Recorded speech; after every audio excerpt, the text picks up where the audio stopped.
Since a mass shooting at Meadowlake Park sent 11 people to the hospital, leaving hundreds of teenagers traumatized. The Richland County Sheriff's Department has since arrested 2 young people in connection with the shooting and is asking the solicitor's office to try the teenagers as adults. Andrew Fancher reports on the legal process moving forward. If law enforcement suspects you opened fire on a crowd of partygoers, they're likely to make an example out of you. That's what criminal defense attorney Scott J. Hayes told me when breaking down 11 attempted murder charges for 2 suspects in the Meadowlake Park mass shooting. So they're charged as juveniles at this point, so I can't give out their names.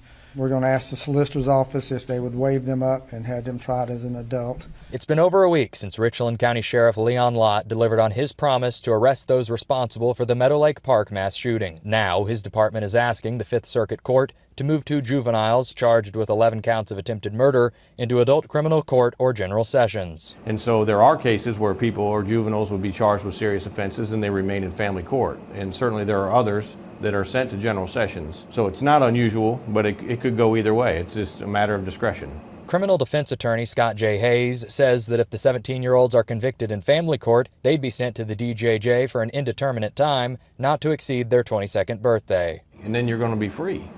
So if they're looking for more than that, right, which I suspect law enforcement wants more than that in an occurrence like this, their only place to find it is going to be in general sessions. In a statement from County Solicitor Byron Gibson, he says, quote, "It's a complicated decision. We will thoroughly review the investigation that has been conducted by the Sheriff's Department. After we complete the review, I'll make the determination as to whether or not these 2 should be tried as adults. The entire process could take a couple of months." But I certainly would expect the solicitor's office to ask a court to consider that, and at that point it would be up to a family court judge to decide.